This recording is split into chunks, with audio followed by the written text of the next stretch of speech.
Halo Pals, sekarang kita akan melanjutkan di tenses yang berikutnya, yaitu tentang future simple atau future tense. Ya, kata futures ini artinya masa depan. Jadi fungsi dari future simple ini atau future tense ini adalah menyatakan tindakan atau aktivitas yang akan terjadi di masa depan atau di masa yang akan mendatang. Jadi sebuah rencana ya yang akan dilakukan di masa depan. Kemudian rumusannya kita menggunakan ya subjek, kemudian will. Ingat teman-teman, kita selalu gunakan will. Kemudian kata kerja ke satu. Ya, kemudian ada lagi subjek. Kalau misalkan kalimatnya negatif, setelah will kita cukup tambahkan not dan kata kerja ke satu. Setelah kita rubah kalimat negatif, kita rubah ke kalimat pertanyaan atau interrogative sentence. Yaitu kita cukup letakkan will di awal kalimat, kemudian kita tuliskan subjeknya dan kata kerja ke satu. Oke, sekarang kita akan melihat contohnya. Untuk kalimat positif, Randy will travel tomorrow. Randy akan bepergian besok. Randy akan bepergian besok. Oke, setelah ada will ya teman-teman, itu kita gunakan kata kerja ke satu, travel. Kemudian bagaimana jika kalimatnya negatif? Jika kalimatnya negatif, maka kita perlu hanya menambahkan not. Coba kita lihat, Randy will not travel tomorrow. Randy tidak akan bepergian besok. Kemudian kalimat ini kita rubah ke kalimat interrogatif. Will Randy travel tomorrow? Akankah Randy bepergian besok? Kalau iya jawabnya yes, he will. Kalau no, he will not. Nah, will not ini biasanya dia disingkat dengan won't. Ini ya teman-teman ya, won't. Oke, tidak akan. Kemudian jangan lupa tanda tanyanya ya. Bagaimana Paul? Bisa dipahami ya, insya Allah.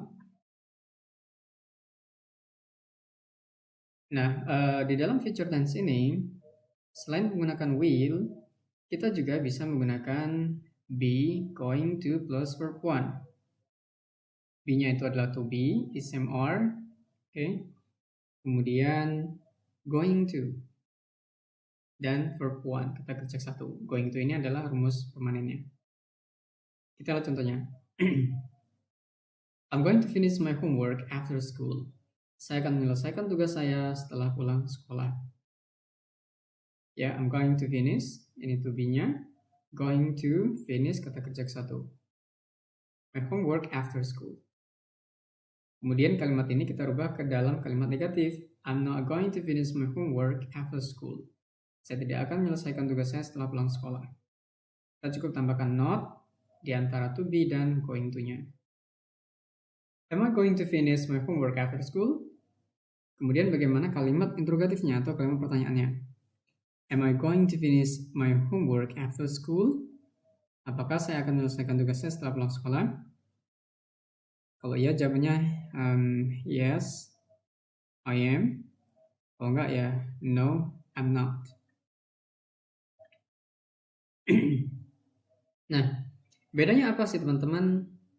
Kita menggunakan will dan be going to. Ya, bedanya will itu untuk mengungkapkan rencana. Ya, tetapi rencana itu bisa jadi gagal atau tidak jadi dilakukan. Sedangkan kalau kita menggunakan be going to, itu kita menggunakan be going to jika rencananya itu betul-betul matang dan niat sekali akan melakukannya. Dan biasanya durasinya dia lebih dekat. Gitu ya. Contohnya kayak tadi misalkan setelah saya pulang sekolah, saya akan mengerjakan tugas saya. Ya, I'm going to finish my homework after school. Itu dia sudah niat sekali. Jadi temponya itu dari after school setelah pulang sekolah langsung ngerjain tugas, misalkan seperti itu. Bagaimana Pals? Are you clear with this? Bisa dipahami ya? Jika ada pertanyaan nanti silakan ditanyakan. Nah, untuk penanda waktunya kita bisa gunakan tomorrow, ya, next week, in 2026. Pokoknya waktu yang menunjukkan yang akan datang, ya, yang akan datang. Seperti itu. Jika masih ada pertanyaan, silakan konsultasi ke WhatsApp. Oke, dan jangan lupa kerjakan soal latihannya ya. Thank you very much and see you later.